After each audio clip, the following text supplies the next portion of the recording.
সেই সময় আপনাদের যে অবদান সেই অবদান সেখানে লিপিবদ্ধ থাকবে।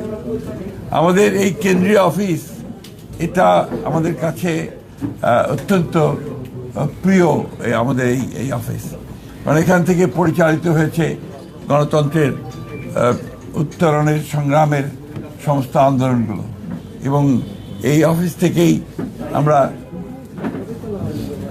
আমাদের নেত্রী দেশনেত্রী বেগম খালেদা জিয়া, যিনি আমাদেরকে ছেড়ে চলে গেছেন, তার নেতৃত্বে, তার সভাপতিত্বে আমরা এর অফিসের সামনে বহু সভা করেছি, যেগুলো জনগণকে অনুপ্রাণিত করেছে গণতান্ত্রিক আন্দোলনে ঝাঁপিয়ে পড়ার জন্য।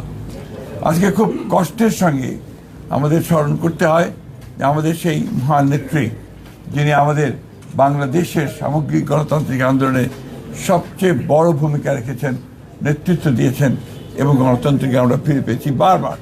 91 সালে সেই 89-এর গণ আন্দোলনের সময় তিনি নেতৃত্ব দিয়েছেন, 91-তে সরকার গঠন করেছেন, পরবর্তীকালে 96-তে এবং তারও পরের প্রত্যেকটি আন্দোলনে তিনি নেতৃত্ব দিয়ে গণতন্ত্রকে প্রতিষ্ঠা করার জন্য তিনি কাজ করেছেন, এবং তাকে সেই জন্যই আমরা বারবার স্মরণ করি। এবং আমি যে বিশ্বাস করি যে দেশনেত্রী বেগম খালেদা জিয়া শুধু বাংলাদেশ নয়, আমাদের এই এশিয়া প্যাসিফিক অঞ্চলে গণতন্ত্রকে প্রতিষ্ঠার জন্য যে সমস্ত নেতারা নেতৃত্ব দিয়েছেন, তাদের মধ্যে নিঃসন্দেহে অন্যতম। আমরা তার চাই যে আল্লাহ তাআলার কাছে প্রার্থনা করি যে তাকে যেন বেহেশত নসিব করা হয়, তার রুহের মাগফিরাত কামনা করি।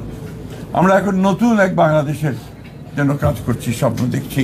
আমাদের নেতা, আমাদের তরুণ নেতা, আমাদের দলের চেয়ারম্যান এবং বর্তমান প্রধানমন্ত্রী তারেক রহমান সাহেবের নেতৃত্বে, এবং অতি অল্প সময়ের মধ্যেই তিনি যে দেশের মানুষের মধ্যে